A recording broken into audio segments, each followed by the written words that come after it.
our nervous system is really where it's at. Whether we're on vacation or at home, whether we're working or it's the evening and we're just reading a book, how we feel, it all comes back to our nervous system. And I've been reflecting on how this whole life change that we're going through with the internet, it reminds me of how when I was growing up thinking about how life was like before television. And now, when I think of life before internet, it just seems so dull by comparison, you know? And not having to be bored is a good thing, but I also feel that there can be information overload that's similar to, like, if you drink too much and you know you're drunk, or you smoke too much pot, you know you're really, really high. It's like, I had an experience yesterday and last night in particular where I just took in too much information and I felt overstimulated. And it was really uncomfortable.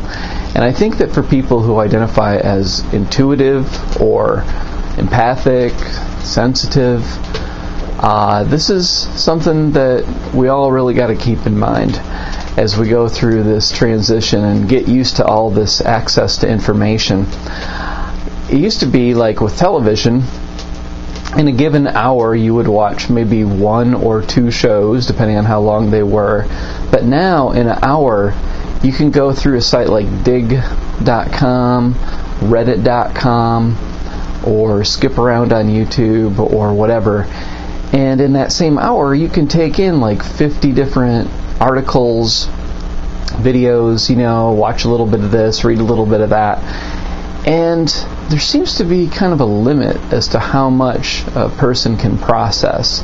And I think some people can just kind of plow through a bunch of different information and not really be affected by it that much.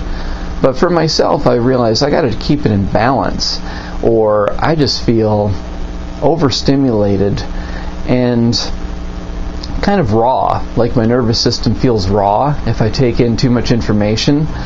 Like this morning I woke up and I just felt agitated, like my nervous system was raw, and I'd only had 6 hours of sleep too, so that contributed to it.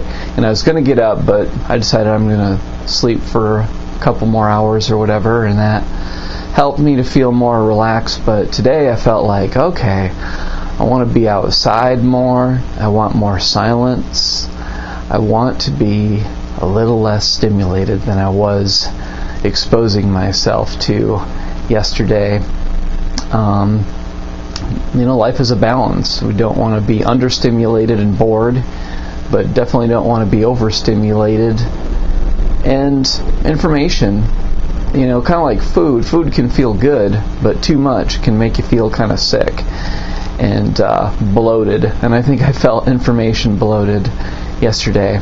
So it's about balance and moderation, and knowing that because looking up information on the internet and learning and entertaining ourselves and all that stuff can feel good, anything that feels good can be used in an addictive kind of way. Same with video games. It can be fun, you know, to play a bit, but too much can just feel like, yeah, it can make your nervous system overloaded to the point where you don't feel peaceful. And like any addiction, you know, any behavior that's designed to get away from yourself and how you feel, information can definitely be used in an addictive kind of way.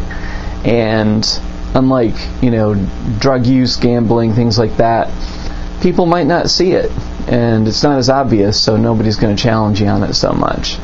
But we are able to be constantly plugged in, whether it's at home on the computer or with more smartphones that can browse the web and always be accessing information. Sometimes it's best to just unplug.